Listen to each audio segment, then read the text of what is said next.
मैं अब्दुल जब्बार खान, एडवोकेट, अध्यक्ष all India lawyers union Meerut, उपाध्यक्ष all India lawyers union Uttar Pradesh. मैं यहाँ 1977 से रेगुलर वकालत कर रहा हूँ। समय समय पर कानूनों में संशोधन होते रहते हैं, आवश्यकता भी होती है, ज़रूरत होती है तो होने भी चाहिए, उसमें कोई ऐसी बात नहीं। अभी 2000 के आसपास भारत सरकार ने जो फॉरेन के एडवोकेट्स हैं उनको यहाँ वकालत करने की इजाज़त देने के लिए भी एक प्रस्ताव लाया गया था। उस वक्त भी पूरे हिंदुस्तान के वकीलों ने उसका विरोध किया था, तब उस बात को पोस्टपोन कर दिया गया। अभी 2025 में एक एडवोकेट्स एक्ट जो 1961 का है, उसमें एक अमेंडमेंट बिल लाए हैं।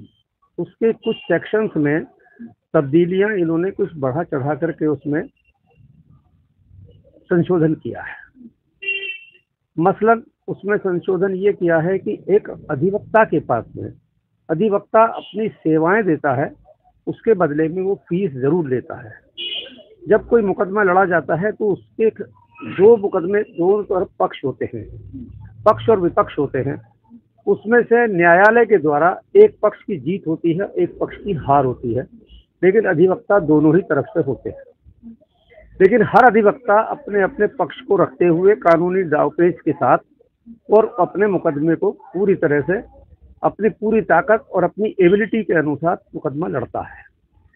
लेकिन अब जो अमेंडमेंट किया जा रहा है उसमें यह हो रहा है कि यदि किसी वकील के विरुद्ध ये शिकायत आती है कि साहब उसने मुकदमा हमारा हरवा दिया, या उसने जानबूझ के हरवा दिया, या उस पर कोई इल्ज़ाम लगा देता है, तो उस वकील के खिलाफ भी FIR हो सकती है।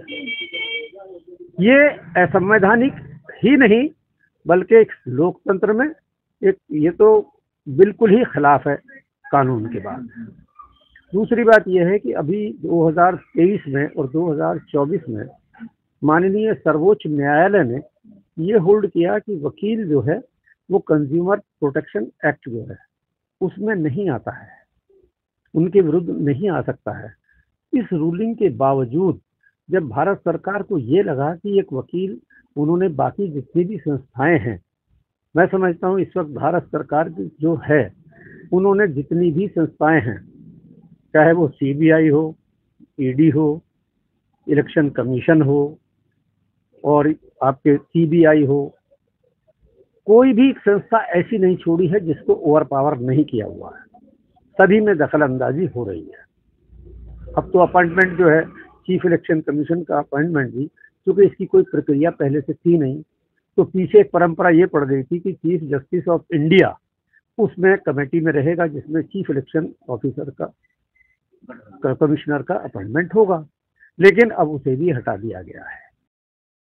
Prem hospital and modular test tube baby centre पिछले 30 वर्षों से निरंतर आपकी सेवा करते हुए अब और भी बेहतर रूप में बिजली बम्बा बाईपास पे भी state of the art infrastructure, 24 घंटे इमरजेंसी एवं ICU, gynaecology, obstetrics, laparoscopic surgery, laser surgery, cosmetic surgery, infertility, paediatrics, NICU, trauma आदि एडवांस्ड सुविधाओं के साथ कैशलेस सुविधा उपलब्ध है। Prem hospital, inspiring healing, empowering lives, near Shoprix mall, Bijli Bamba bypass, Meerut. अब उसमें कौन होते हैं कि दो आदमी सरकार के होते हैं, एक नेता प्रतिपक्ष होता है। अब नेता प्रतिपक्ष अगर कहीं कोई वोटिंग होगी तो 2-1 से पारित हो जाएगा, तो कोई कुछ कर नहीं सकता है। तो इसलिए वकीलों के लिए कि मिसकंडक्ट का 35 सेक्शन एडवोकेट्स एक्ट का है, उसमें अमेंडमेंट कर दिया है कि वकील के हर कृत्य को मिसकंडक्ट में डाल दिया है। फॉर एग्जाम्पल, अब वकील की यहाँ पे एक इंडिपेंडेंट बॉडी है, वकील के साथ में मान लीजिए कहीं मारपीट हो जाती है, वकील को कोई पुलिस वाला या कोई प्रशासनिक अधिकारी कहीं रास्ते में किसी भी कारण से, भले वकील की गलती ना भी हो तो अभी उसके साथ में अगर कोई मजम्मत होती है तो वकील कहाँ जाएगा, वो अपना प्रोटेस्ट कहाँ करेगा? उसको प्रोटेस्ट का राइट उसका ही नहीं, तमाम लोगों का प्रोटेस्ट राइट भी खत्म कर दिया है। जो सही मानों में संविधान में जो हमें राइट्स दिए गए हैं, फ्रीडम ऑफ स्पीच के साथ साथ में हमको अपना प्रोटेस्ट करने का भी राइट है। आए दिन आप देखते हैं कि जंतर मंतर पे जिन जिन विभाग में जो भी जाति कभी होती है, अधिकारियों के माध्यम से हो या प्रशासन के माध्यम से होती है, तो उसका प्रोटेस्ट करके ही तो तरीका निकाला जाता है। उसको भी हमारे यहाँ ऑफेंस बना दिया गया, यानी वकील अपना प्रोटेस्ट भी नहीं कर सकता है। तो ये गलत बात है।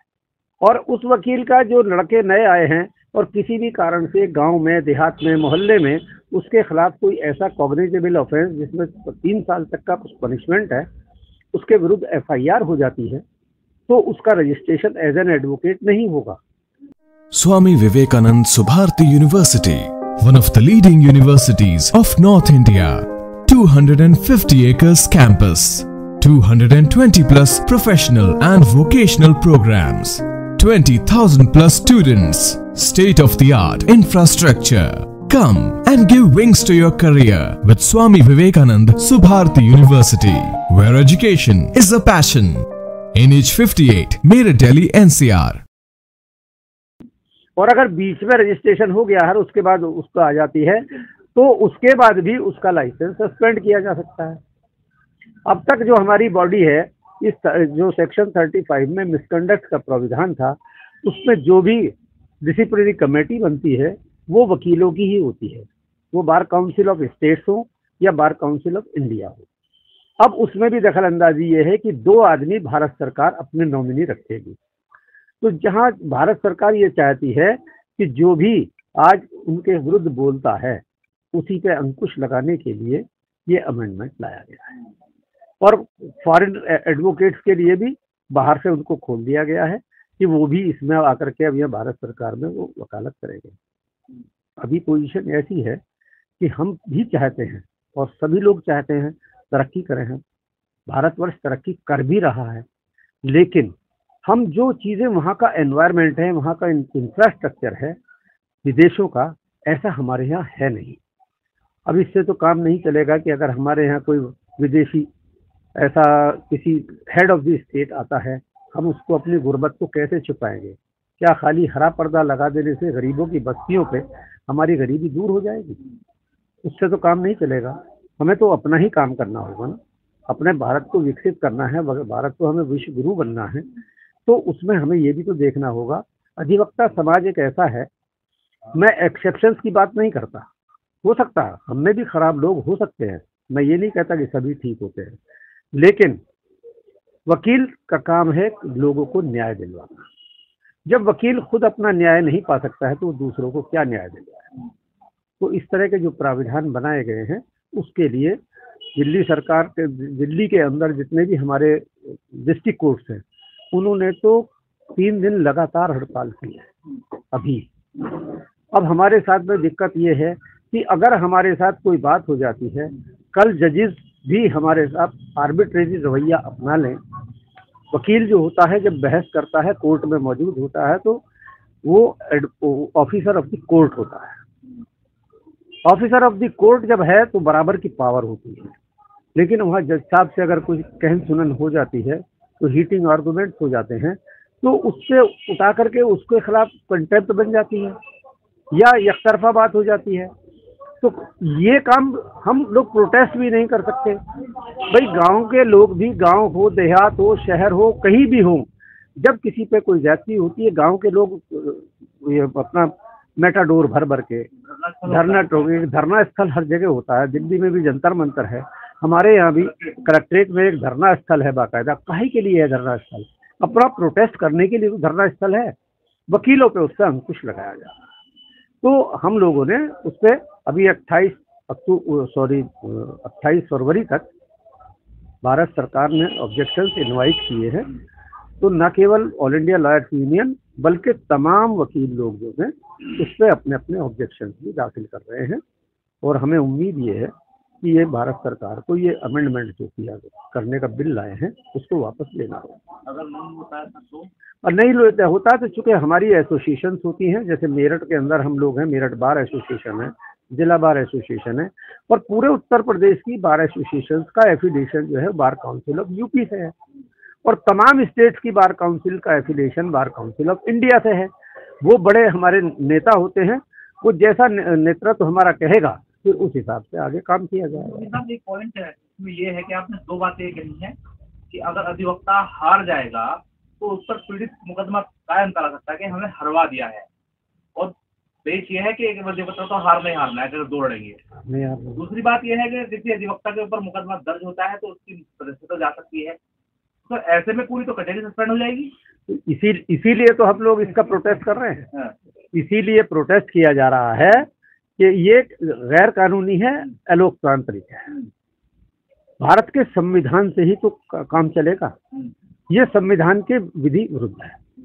संविधान में जो सेक्शन आर्टिकल 19 है, आर्टिकल 21 है, उसमें जो प्राविधान दिए गए हैं कि सबको अपना प्रोटेस्ट करने का राइट है। प्रोटेस्ट आदमी नहीं करेगा, घर में छोटा बच्चा भी जो है ना वो प्रोटेस्ट में खाना नहीं खाता। जो 5 साल का बच्चा भी है आप उसको अननेसेसरी उसके चाटा मार दीजिए आप, वो 1 घंटा 2 घंटा 4 घंटा जितने भी उसकी अपनी सामर्थ्य है वो आपका खाना नहीं खाएगा, वो मम्मी पापा से बात नहीं करेगा। उसे भी प्रोटेस्ट करने का उसका राइट है, उसका ये प्रोटेस्ट करने का तो राइट है। तो हर व्यक्ति का राइट है प्रोटेस्ट का, तो वकीलों का नहीं होगा। वकील कहाँ जाएगा? वकीलों ने तो भारत सरकार से पहले प्रोटेक्शन मांगा था कि हमारा प्रोटेक्शन एक्ट दीजिए। ये क्यों किया जा रहा है? वकीलों का मोरल डाउन करके क्या फायदा होगा? जो वकील लोगों को सुलभ और सस्ता न्याय दिलाने के लिए बैठा है, अगर वो उसके साथ ऐसा होगा तो फिर न्याय ही कहाँ मिलेगा? इस समय भारत के अंदर जितनी भी संस्थाएं हैं उन सबको ओवर पावर किया हुआ है। सिर्फ एक वकील समाज ऐसा है कि जो सरकार के सामने खड़ा हो जाता है, उसको भी पंगु बनाने के लिए ये अमेंडमेंट बिल लाया। वजह क्या हो सकती है? क्या मान रहे, क्यों किया जा रहा है ऐसा? वो विस्तार क्या है?